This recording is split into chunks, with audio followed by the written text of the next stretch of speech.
ಆದಿತ್ಯಾದಿ ನವಗ್ರಹ ದೇವತಾಭ್ಯೋ ನಮಃ.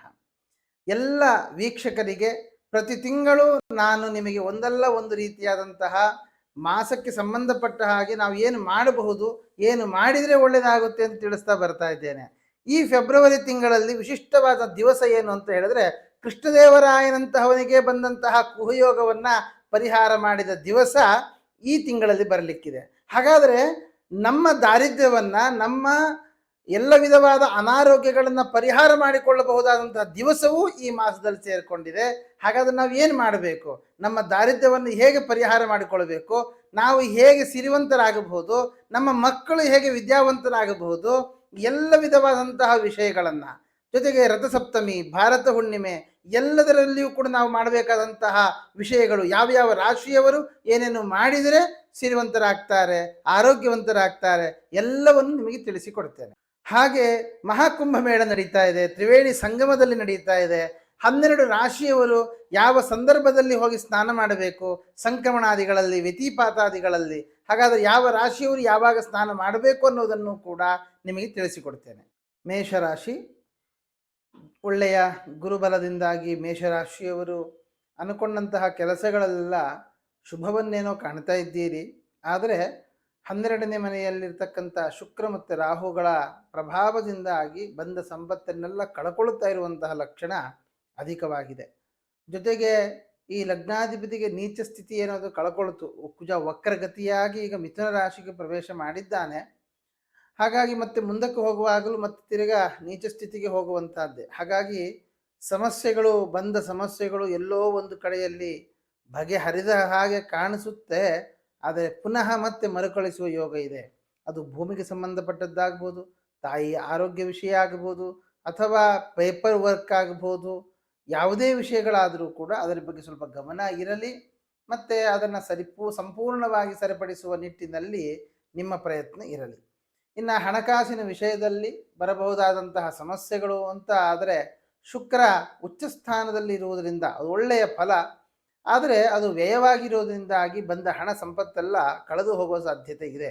ಅದಕ್ಕೊಂದಿಷ್ಟು ದೇವಿಯ ಪ್ರಾರ್ಥನೆ, ದೇವಿಯ ಆರಾಧನೆಗಳನ್ನು ತಾವು ಮಾಡ್ತಾ ಬಂದ್ರಿ ಅಂತಾದರೆ ಆ ಸಂಪತ್ತನ್ನು ಒಳ್ಳೆಯ ಕಡೆಯಲ್ಲಿ ಇನ್ವೆಸ್ಟ್ ಮಾಡುವ ಹಾಗೆ ದೇವರು ಪ್ರೇರಣೆಯನ್ನು ಮಾಡ್ತಾನೆ.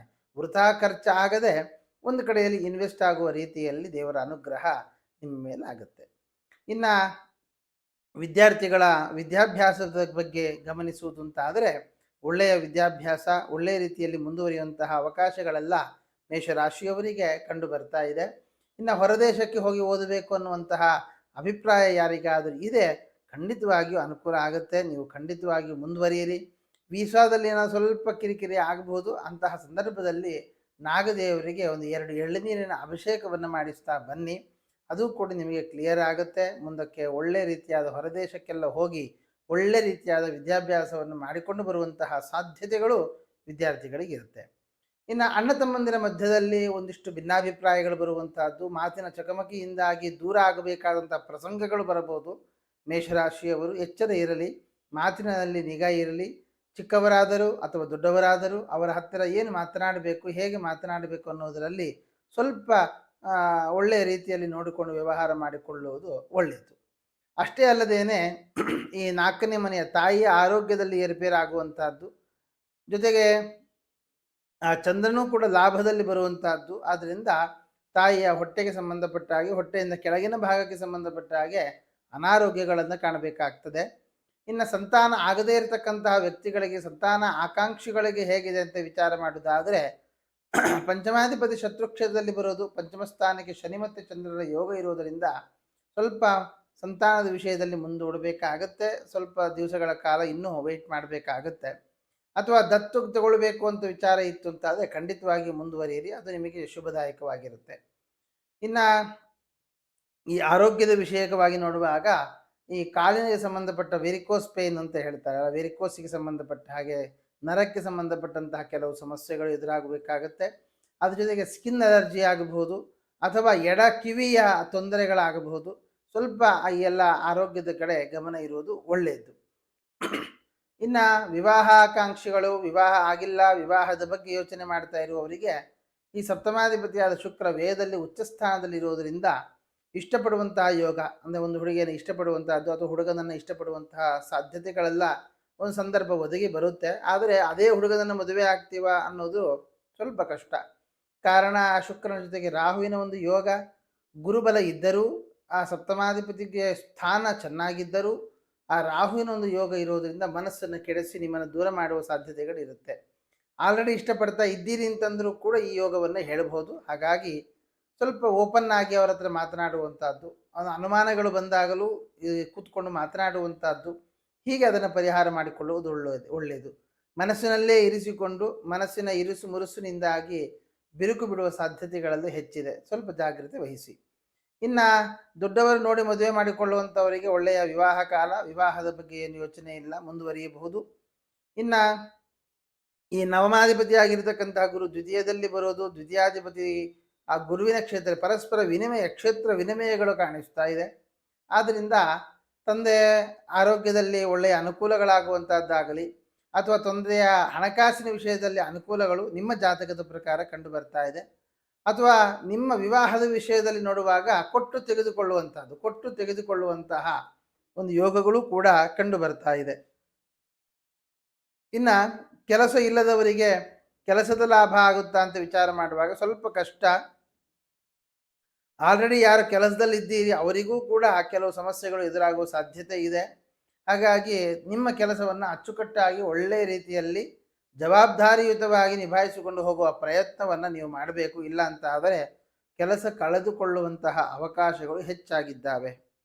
ಇನ್ನು ಲಾಭದಲ್ಲಿ ಚಂದ್ರ, ಅವನು ಚತುರ್ಥಾಧಿಪತಿ ಆಗಿರೋದ್ರಿಂದಾಗಿ ಮನೆ ಕಟ್ಟುವ ಯೋಗ, ಜಾಗ ತೆಗೆದುಕೊಳ್ಳುವ ಯೋಗ ಇದೆಲ್ಲವೂ ಕೂಡ ಕಂಡು ಬರ್ತಾ ಇದೆ. ಅಷ್ಟೇ ಅಲ್ಲದೇನೆ ಪಿತ್ರಾರ್ಜಿತವಾಗಿರತಕ್ಕಂತಹ ಆಸ್ತಿಪಾಸ್ತಿಗಳೂ ಕೂಡ ನಿಮ್ಮ ಪಾಲಿಗೆ ಬರಲಿದೆ.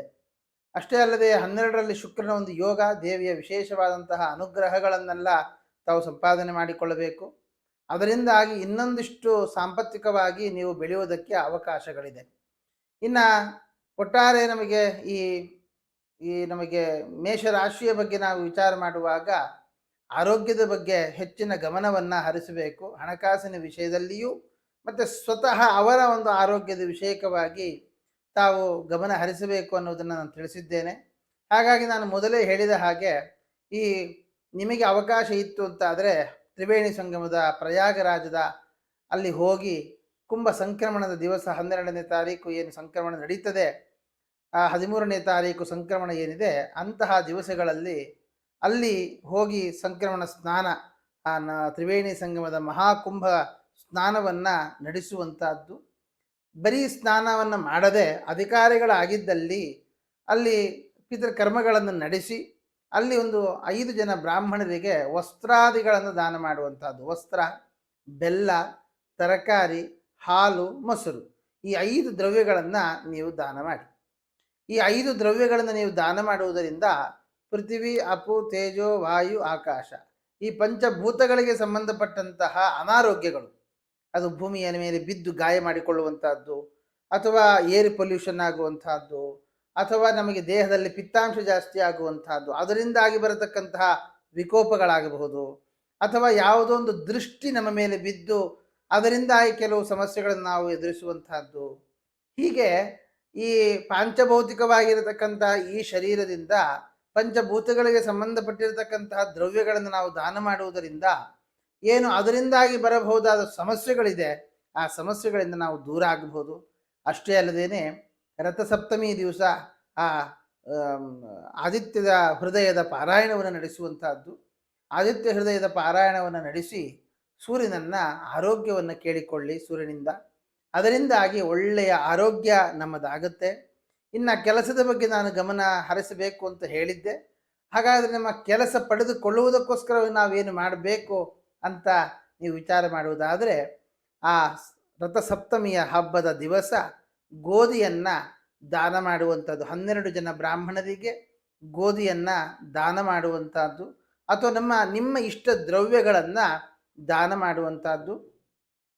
ನಮಗೆ ಅವಕಾಶ ಇದೆ ಅಂತ ಆದರೆ 12 ಜನ ಬ್ರಾಹ್ಮಣರನ್ನು ಮನೆಗೆ ಕರೆಸಿ 12 ಆದಿತ್ಯರನ್ನು ಅವರಲ್ಲಿ ಆವಾಹನೆ ಮಾಡಿ ಅವರಿಗೆ ಇಷ್ಟವಾಗಿರ್ತಕ್ಕಂತಹ ದ್ರವ್ಯಗಳಿಂದ ಅಡಿಗೆಯನ್ನು ಮಾಡಿಸಿ ಅವರಿಗೆ ಊಟವನ್ನು ಹಾಕಿ ಅದರಿಂದಲೂ ಕೂಡ ಒಳ್ಳೆಯ ಆರೋಗ್ಯ ಮತ್ತು ಕೆಲಸದಲ್ಲಿ ಬರಬಹುದಾದಂತಹ ಎಲ್ಲ ವಿಧವಾದ ಸಮಸ್ಯೆಗಳನ್ನು ಕೂಡ ನೀವು ದೂರ ಮಾಡಿಕೊಳ್ಳಬಹುದು. ಅದರಿಂದ ಭಗವಂತನ ಇನ್ನೊಂದಿಷ್ಟು ವಿಶಿಷ್ಟವಾದಂತಹ ಅನುಗ್ರಹವನ್ನು ತಾವೆಲ್ಲ ಪಡೆದುಕೊಳ್ಳಬಹುದು. ಆ ಶಿವರಾತ್ರಿಯ ದಿವಸ ಜಾಗರಣೆಯನ್ನು ಮಾಡಿ ಆ ಮಹಾರುದ್ರ ದೇವನ ಆಶೀರ್ವಾದವನ್ನು ಕೂಡ ನೀವೆಲ್ಲ ಪಡೆಯುವಂಥವರಾಗಿ ಆಗಬೇಕು ಅಂತ ಹೇಳ್ತಾ ಕೃಷ್ಣಾರ್ಪಣಮಸ್ತು.